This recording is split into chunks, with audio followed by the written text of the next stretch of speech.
Jo no he tingut l'oportunitat de conèixer el meu avi perquè va ser assassinat per el règim franquista en temps de la repressió.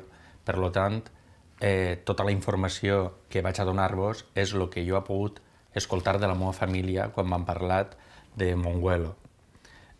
Monguelo era una persona progressista dins del seu temps, dins dels anys 30, també emprendedora, era botiguer, tenia una botiga de roba en la plaça de la Baixa, així en Oliva, i també era fill d'un botiguer, de Vicent Frasquet, i de Concha Jordà. Sa mare era modista, també era una dona molt emprendedora perquè tenia un taller de costura que treballaven 100 dones. Per tant, ve ja d'una família, d'uns pares emprenedors, i ell continua la tradició aquesta.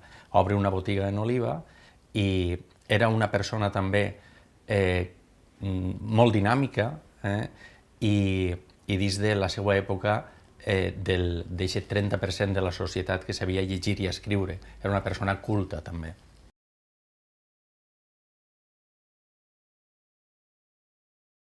Sí, ell era demòcrata, ell tenia una ideologia progressista, d'esquerres, republicana, estem parlant dels anys 30, i estava posicionat ahir, però ell no perteneixia a ningú partit polític ni estava involucrat en la política. El que sí que tenia era una participació en la vida social del poble, perquè era una persona, com vos dic, molt coneguda.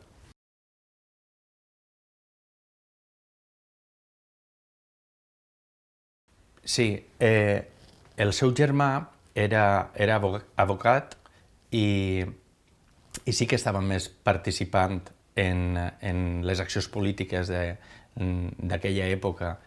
I quan es va acabar la guerra van estar valorant si se n'anaven a l'exili, si se n'anaven a França.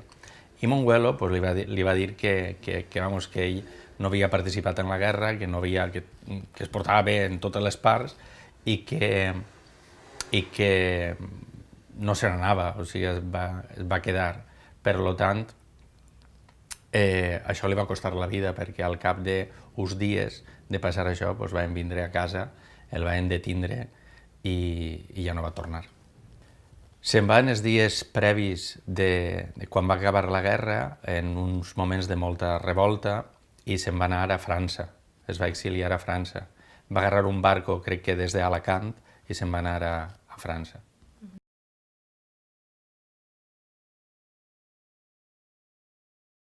Sí, moltíssimes voltes i n'hi ha moltíssims detalls. Per exemple, quan Franco anava a València, mon pare, sent un xiquet, li enviaven un municipal a casa mentre Franco estava en València, i València està a 90 quilòmetres. I, en fi, mon pare no va poder prendre la comunió en tots els xiquets de la seva generació, sinó la va prendre a soles i el dia antes o el mateix dia per el matí. Per exemple, més detalls, tots els amics eren caçadors i a mon pare no es podia treure el permís d'armes per a caçar. I així un sinfí de detalls. També em ve al cap que després mon pare va muntar un càmping i un 14 de juliol, que és la festa dels francesos, van organitzar una verbena i van organitzar un poc d'animació en el càmping, i els francesos van cantar l'himne de França, la marsellesa, i van detindre mon pare. Només per això. Per tant, sí que ha tingut moltíssima discriminació per el fet de ser fill d'un republicà.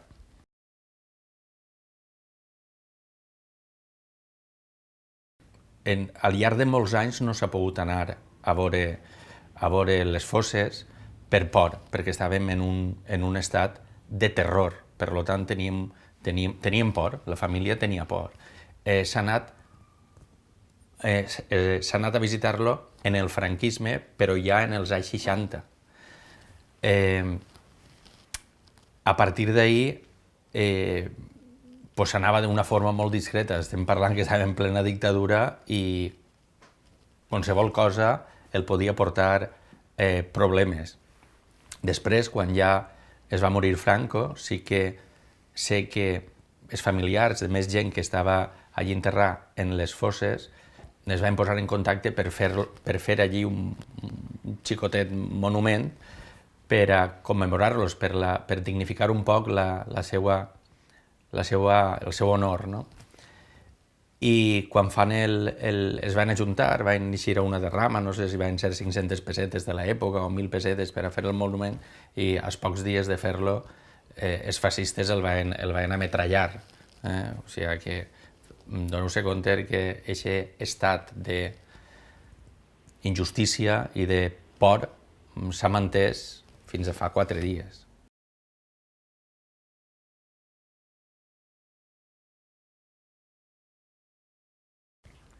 Bueno, les expectatives encara no estan complides al 100%, sí que és veritat que la llei està ajudant a que es complisquen, però jo crec que en aquest país encara tenim una assignatura pendent molt important, que és dignificar a totes aquestes persones, l'honor de totes aquestes persones que van ser assassinades i està catalogat com a un crim en la humanitat, no? Per tant, la recuperació d'esta memòria històrica, sobretot dignificar aquestes persones que injustament van ser assassinades, és una assignatura pendent que té el país encara. Des de fa molt poc, des de fa aproximadament un any i mig, que sabem que a través de la llei de la memòria històrica sí que podem recuperar per almenys els ossos d'aquestes persones i portar-nos-los a soterrar-los en els panteons familiars, no? En Paterna està oberta actualment la fossa 112, ara acabem, o la 112 o la 113, no recordo bé, ara acabem de fer una associació, els familiars que tenim enterrats en la 112, que està el Monguelo, per a intentar recuperar els cossos, sense ningú ànim més que dignificar que no estiguen enterrats en saques, en una fossa comú. Espanya té una assignatura pendent en totes aquestes persones i fins que tot això no es resolga, quedarà un fleco de la Guerra Civil.